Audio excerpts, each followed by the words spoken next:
Je vais te raconter la folle histoire de Ikimoto, un assistant random, et de comment il s'est retrouvé à la tête d'un des plus grands mangas de l'histoire. Et je te promets que son job il est loin, mais alors très loin d'être évident, tu verras. Mais juste avant ça, je vais te raconter une autre histoire qui me tient particulièrement à cœur, je vais pas te mentir. J'ai été contacté par Kana pour parler d'un de leurs mangas que je lisais déjà pour tout te dire. Alors, on commence par cette petite histoire qui va peut-être te motiver pour la commencer parce qu'elle est vraiment cool. Et on enchaîne juste après par celle de Mikio Ikemoto, le dessinateur de Boruto.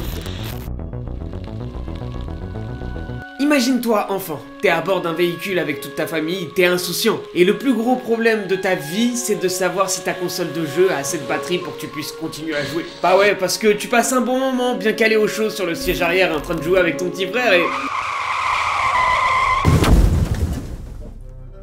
La vie ne sera plus jamais ce qu'elle était. T'as perdu ce qui t'était le plus cher, la famille.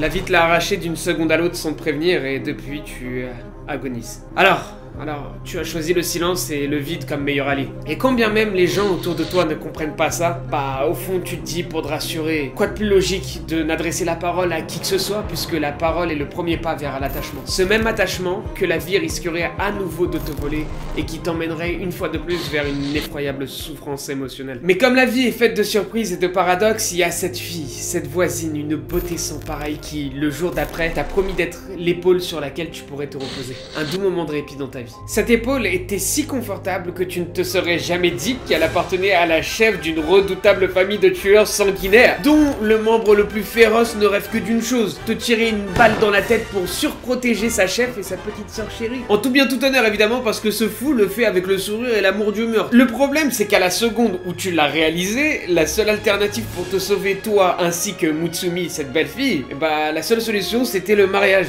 Ouais, le mariage. Pour le meilleur et surtout pour le pire, mais toujours dans la joie et la bonne humeur évidemment. Ce manga porte le nom de Mission Yozakura. Je te le dis, durant ta lecture, l'auteur va jouer avec tes sentiments. Tu vas rire, tu vas pleurer, tu vas stresser, tu vas vivre une vraie aventure avec des personnages attachants et c'est assez rare pour passer à côté de ce manga. Oh purée de pommes de terre, mais c'est pas vrai ça. Et nous on est parti pour notre histoire sur Boruto. Nous sommes en 2014, après 15 années de lecture, des millions de fans à travers le monde s'apprêtent à tourner la dernière page d'un manga. Un manga qui a presque joué parfois le rôle de grand frère en nous apprenant des valeurs qui ont, pour certains d'entre nous, servi de guide dans la vie. Naruto, tu nous as appris ton indo et on devait te dire adieu. C'était terrible. Durant 2 longues années, on allait se repasser tes openings et tes OST comme pour faire perdurer cette flamme de combattant que t'avais installée dans nos cœurs. Et alors que des millions de fans réclamaient une suite, il y allait avoir une suite mais sans Kishimoto malheureusement. En même temps, comprends-le, s'il avait tenu à mettre un terme à sa série après plus d'une décennie de travail, c'était certainement pas pour la continuer seulement 2 ans plus tard. C'est pourquoi il se présentera pas à la tête de ce nouveau projet et préférera se mettre en retrait au profit du scénariste Ukyo Kodashi et surtout de son fidèle assistant Mikio Ikemoto pour le dessin. Monsieur Kishimoto n'avait pas l'intention d'écrire plus d'histoires sur Boruto et ses amis, il m'a donc suggéré de faire la suite. Si Kishimoto a aussi facilement laissé son bébé entre les mains de Ikemoto, c'est parce qu'une relation professionnelle très forte l'est liée depuis 15 ans.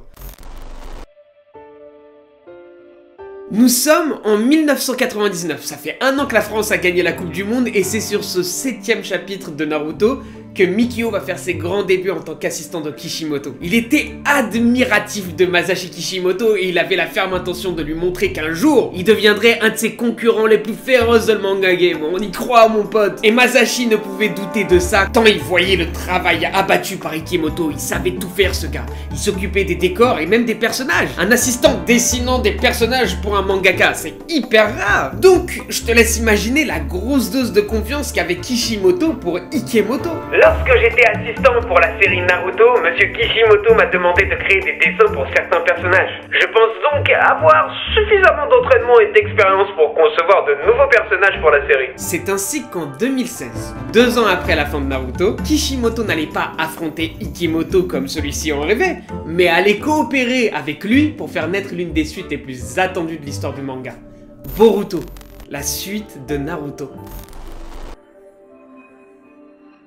Kishimoto avait confiance en Ikemoto. Durant 15 ans, ce dernier lui avait prouvé à quel point il était capable de faire honneur à son travail. Alors c'est bien cool ça, hein, mais mets-toi à la place de Ikemoto le pauvre. Le mec, il avait la responsabilité de dessiner un monument. Il devait prendre la suite d'un dessinateur de génie, je sais pas si tu te rends compte. Il allait devoir faire face à ses responsabilités. Le challenge, il était énorme. Ikemoto ne voulait pas se louper. Du coup, le gars s'est dit, ok, je vais rentrer chez moi et je vais plus sortir pendant 2 ans pour préparer tout ça. Je te jure que c'est pas une blague. Le mec, il l'a vraiment fait, il a bloqué chez lui pendant 2 ans. Et s'il s'est infligé ça, c'est pas pour rien. C'est pour atteindre un degré de perfection très élevé sur le trait des héros et en particulier ceux des enfants. Effectivement, à l'instar du manga Naruto, les personnages de Boruto vont être amenés à grandir et évoluer. Et Ikemoto voulait faire ça bien. Il cherchait à ce que ce changement opère de manière naturelle au gré de l'aventure, tu vois. Bah oui, il faut que les visages changent, mais pas trop vite non plus. Et il avait conscience qu'il suffisait que de 2 traits pour passer d'un visage d'enfant à celui d'un ado. Par exemple, lorsque Boruto interagit avec Tento, un personnage introduit dans le 11e épisode, il y a tellement de scènes où Boruto expose des émotions enfantines que le dessin devient également légèrement enfantin. Après que Kawaki rejoint l'histoire, Boruto a commencé à avoir l'air parfois trop grand parce que Boruto devient visiblement rebelle en présence de Kawaki. Ce sont ces fluctuations dans mon travail d'expression des personnages que je dois aborder à l'avenir. Cette recherche de la perfection devait néanmoins se marier avec un rythme de 40 pages par mois. 40 pages par mois exigées par le Weekly Shonen Jump.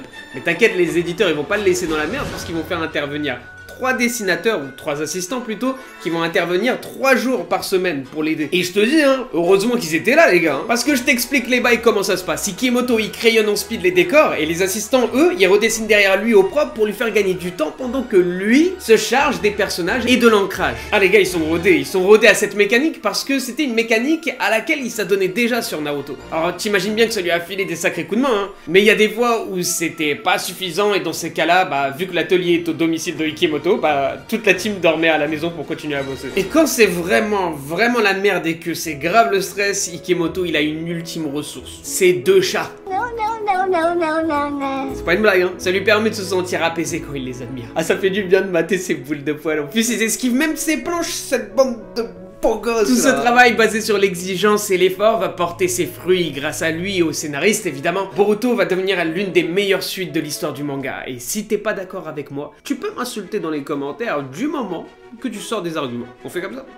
Ta gueule! Alors qu'est-ce qu'on peut lui souhaiter d'autre et de plus à Ikemoto pour la suite des aventures de Boruto? Ma plus grande priorité est de terminer toute l'histoire de Boruto. Cela dit, je ne veux pas que l'histoire s'étale trop. Comme la série originale de Naruto contient déjà 72 volumes, j'espère terminer l'histoire en 30 volumes afin de conserver la saga entière en 100 volumes. Et qui sait, cette nouvelle conclusion pourrait permettre de redorer la fin très discutable de l'œuvre originale. Ce qui permettrait, qui sait, de rendre l'œuvre encore plus légendaire qu'elle ne l'est déjà. Bon, si t'as kiffé cette histoire, sache que j'en ai raconté plein d'autres et je suis sûr que tu les as pas toutes vues. Alors c'est le moment ou jamais, va regarder cette histoire-là, regarde par exemple. Je suis sûr que tu l'as pas vue. Et on se rejoint pour une autre histoire du coup. A tout de suite.